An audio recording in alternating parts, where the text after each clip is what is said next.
It is great to be here at NATO with 31 allies, also with my wife Jenny, who's been meeting with families of U.S. troops, both here in Germany, and we're heading to Poland right after this as well. That's what this is all about for me, for President Trump, and the Defense Department.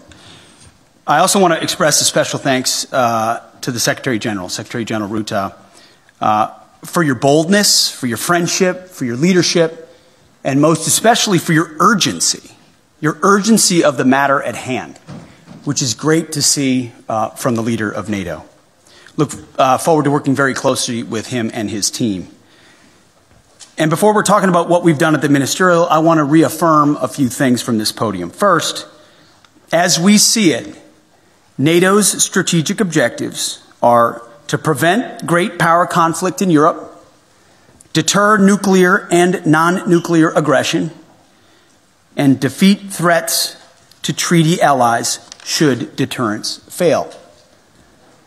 Second, the U.S. is committed to building a stronger, more lethal NATO. However, we must ensure that European and Canadian commitment to Article 3 of this treaty is just as strong. Article 3 says that allies, and I quote, by means of continuous and effective self-help and mutual aid, will maintain and develop their individual and collective capacity to resist armed attack. Leaders of our European allies should take primary responsibility for defense of the continent, which means security ownership by all allies, guided by a clear understanding of strategic realities, and it's an imperative given the strategic realities that we face. And that begins with increasing defense spending. 2% is a start, as President Trump has said, but it's not enough. Nor is 3%, nor is 4%, more like 5%. Real investment, real urgency. We can talk all we want about values. Values are important. But you can't shoot values. You can't shoot flags, and you can't shoot strong speeches. There is no replacement for hard power. As much as we may not want to like the world we live in some cases, there's nothing like hard power. It should be obvious that increasing allied European defense spending is critical, as the President of the United States has said. Also critical is expanding our defense industrial base capacity on both sides of the Atlantic. Our dollars, our euros, our pounds must become real capabilities. The U.S. is fully committed under President Trump's leadership to pursue these objectives in the face of today's threats. Yesterday, I had a chance to attend the Ukraine Defense Contact Group. Today, participated in both the NATO Ministerial and the Ukraine Council. In both, we discussed Russia's war of aggression against Ukraine. I had the chance to brief allies on President Trump's top priority, a diplomatic, peaceful end to this war, as quickly as possible, in a manner that creates enduring and durable peace. The American Defense Department fully supports the efforts of the Trump administration. And we look to allies to support this important work with leading on Ukraine security assistance now through increased contributions and greater ownership of future security assistance to Ukraine. To that end, I want to thank my UK counterpart, Defense Secretary John Healey, for hosting this Ukraine Defense Contact Group and for his leadership on support of Ukraine. President Trump gave me a clear mission: achieve peace through strength, as well as put America first, our people, our taxpayers, our borders, and our security. We are doing this by reviving the warrior ethos, rebuilding our military, and reestablishing deterrence. NATO should pursue these goals as well. NATO is a great alliance, the most successful defense alliance in history. But to endure for the future, our partners must do far more for Europe's defense. We must make NATO great again. It begins with defense spending, but must also include reviving the transatlantic defense industrial base, rapidly fielding emerging technologies, prioritizing readiness and lethality, and establishing real deterrence. Finally, I want to close with this. After World War II, first General and then President Eisenhower was one of NATO's strongest supporters. He believed in a strong relationship with Europe. However, by the end of Eisenhower's presidency, even he was concerned that Europe was not shouldering enough of its own defense, nearly making, in Eisenhower's words, quote, a sucker out of Uncle Sam. Well, like President Eisenhower, this administration believes in alliances, deeply believes in alliances. But make no mistake, President Trump will not allow anyone to turn Uncle Sam into Uncle Sucker. Thank you, and we're glad to take some questions. Thanks very much. Let's start with the U.S. traveling TV pool with Liz Verraden.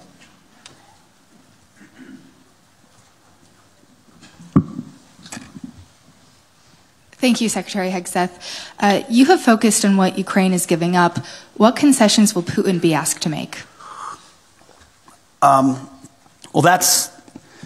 I would start by saying the arguments that have been made that somehow coming to the table right now is making concessions to Vladimir Putin outright that we otherwise, or that the President of the United States shouldn't otherwise make. I just reject that at its face. There's a reason why negotiations are happening right now, just a few weeks after President Trump was sworn in as President of the United States. Vladimir Putin responds to strength. In 2014, he invaded Crimea, not during the presidency of Donald Trump. Over 4 years, there was no Russian aggression from 2016 to 2020. In 2022, Vladimir Putin took aggression on Ukraine. Once again, not while President Trump was President of the United States. So any suggestion that President Trump is doing anything other than negotiating from a position of strength is on its face ahistorical and false. So when you look at what he may have to give or take, what's in or what's out in those negotiations, we have the perfect deal maker at the table from a position of strength to deal with both Vladimir Putin and Zelensky. No one's going to get everything that they want, understanding who committed the aggression in the first place. But I challenge anyone else to think of a world leader at this moment who, with credibility and strength, could bring those two leaders to the table and forge a durable peace that ultimately serves the interests of Ukraine, stops the killing and the death, which Trump has been clear he wants to do, and hopefully ultimately is guaranteed by strength of Europeans who are there prepared to back it up.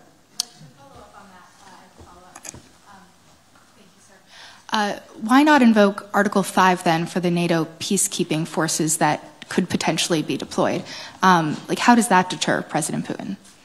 Well, I would say, I want to be clear about something as it pertains to NATO membership not being realistic outcome for negotiations. That's something that was stated as part of my remarks here, as part of a coordination with how we're executing these ongoing negotiations, which are led by President Trump.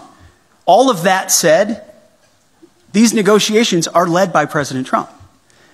Everything is on the table in his conversations with Vladimir Putin and Zelensky. What he decides to allow or not allow is at the purview of the leader of the free world, of President Trump. So I'm not going to stand at this podium and declare what President Trump will do or won't do, what will be in or what will be out, what concessions will be made or what concessions are not made. I can look, as our team has, of what's realistic, likely on an outcome. I think realism is an important part of the conversation that hasn't existed enough inside conversations amongst friends. But simply pointing out realism, like the borders won't be rolled back to what everybody would like them to be in 2014, is not a concession to Vladimir Putin.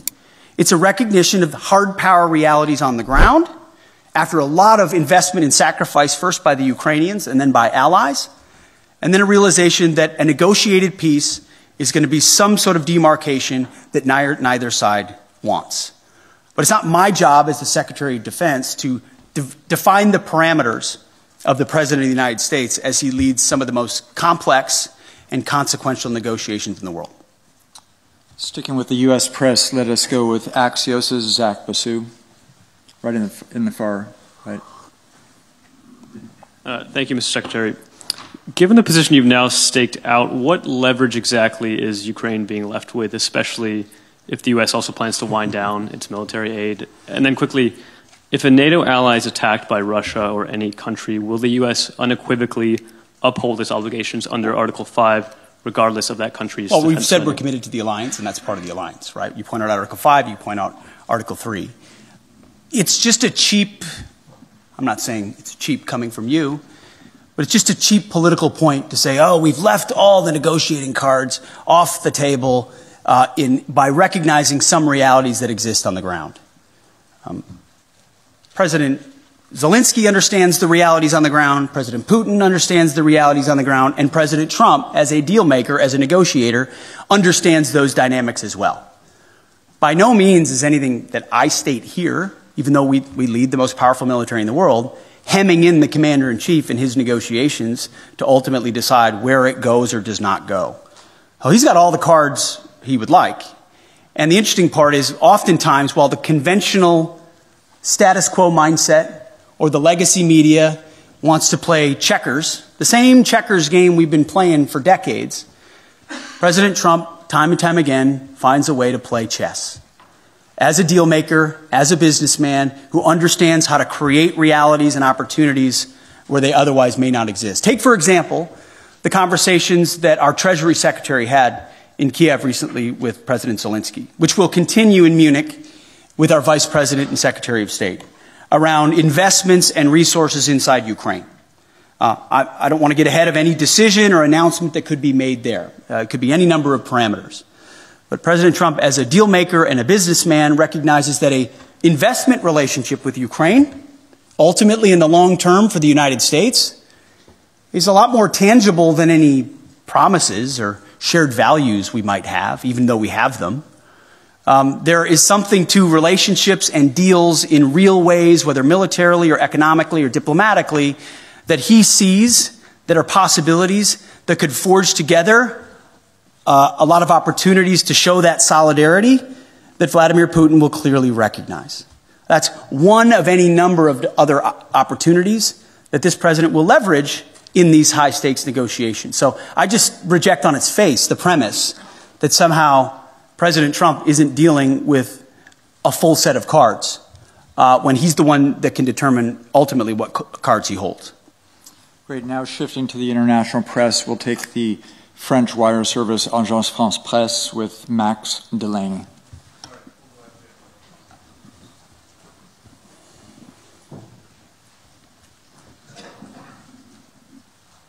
Thank you very much.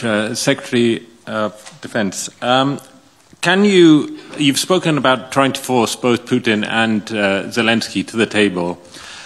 Can you give a guarantee that no deal will be forced on Ukraine that they do not want to accept, and also that you will include Europe in the negotiations about an issue that concerns European security?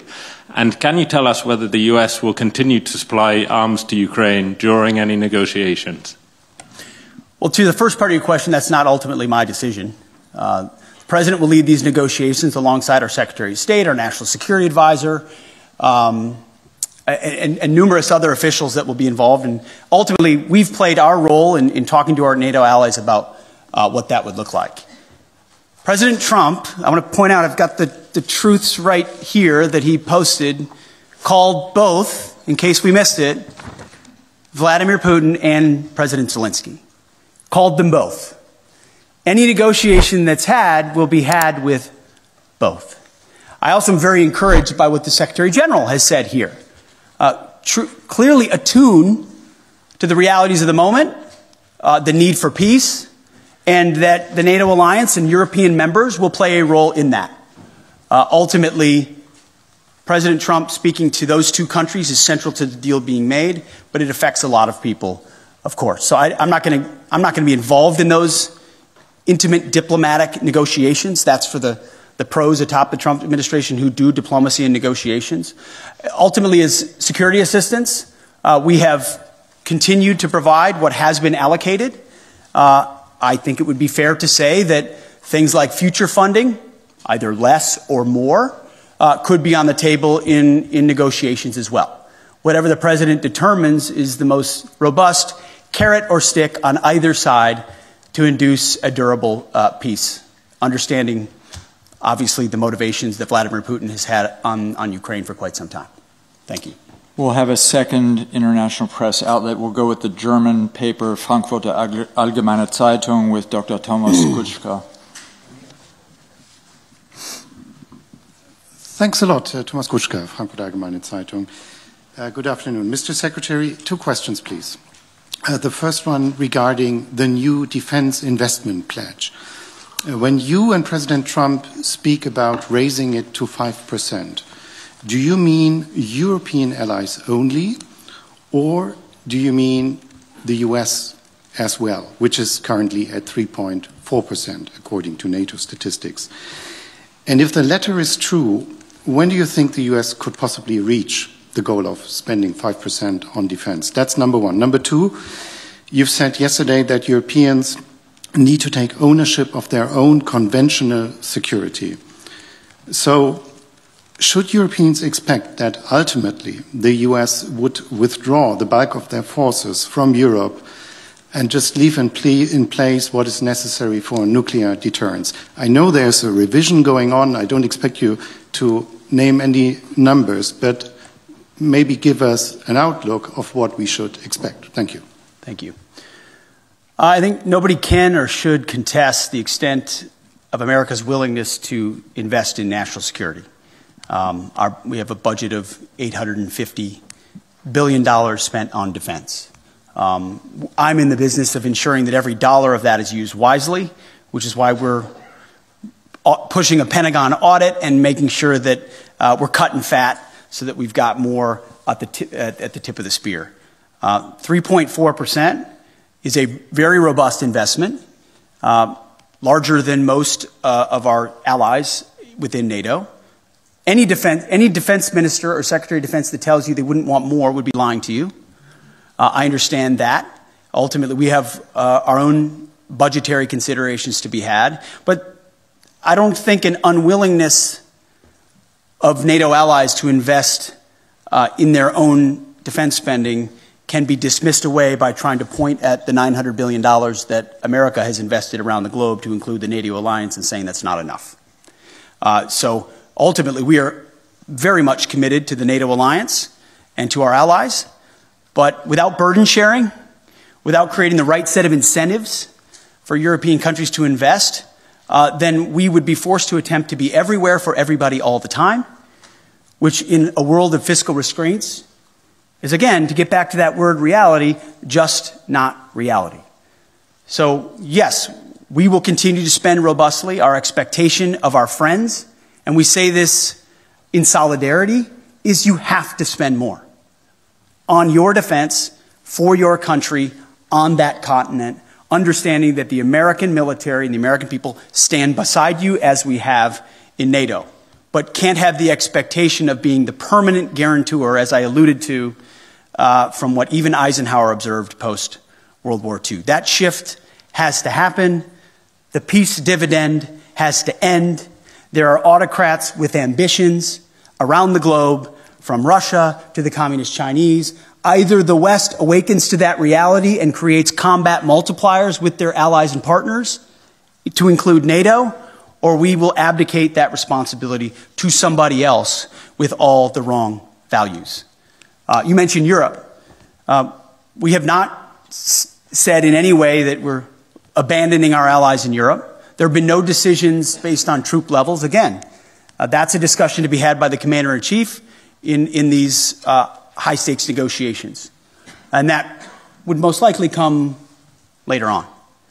But there is a recognition that the ambitions of the communist Chinese are a threat to free people everywhere, to include America's interests in the Pacific.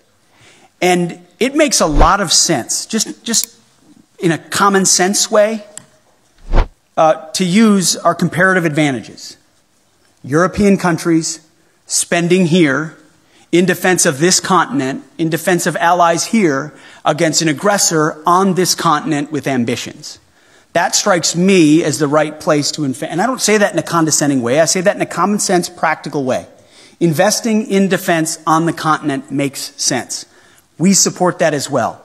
It also makes sense comparatively and geographically for the United States, along with allies in the Pacific, like Japan and South Korea and the Philippines and Australia and others, to also invest in allies and partners and capabilities in the Pacific to project power there in service of deterrence. That deterrent effect in the Pacific is one that really can only be led by the United States. We wish we could lead everywhere at all times. We will stand in solidarity with allies and partners and encourage everyone to invest in order to have force multiplication of what we represent, but it requires realistic conversations.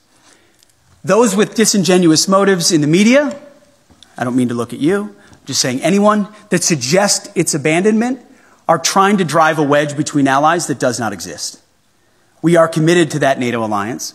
We understand the importance of that partnership, but it can't endure on the status quo forever in light of the threats we face and fiscal realities. Europe has to spend more, NATO has to spend more, has to invest more, and we're very encouraged by what the Secretary General has said. And frankly, behind closed doors, what a lot of our allies have said as well. Acknowledging that reality. And that's why when I say make NATO great again, it's what President Trump set out to do in 2017. The press said President Trump is abandoning NATO. He's turning his back on our NATO allies. That's what the headlines read in 2017 and 2018. What actually happened? That tough conversation created even more investment to the point where now almost every NATO country is meeting the 2% goal that was said to be egregious when he first said it. Now European countries are stepping up, and President Trump continues to ring the alarm bell that even more investment is required considering where we are. So suggestions of abandonment otherwise continue to be disingenuous, and we are proud to be part of this alliance and stand by it. Sir, I'll take a couple more. Sure. Why don't we take one from a U.S. outlet and one from an international outlet? With the U.S. outlet, pardon me, sir, what we're going to take from the U.S. is Logan Rattick from Newsmax, please. You talked about expanding the defense industrial base and also expediting foreign military sales. Can you expand on that a little bit and how important that is to NATO? Well, one of the self-evident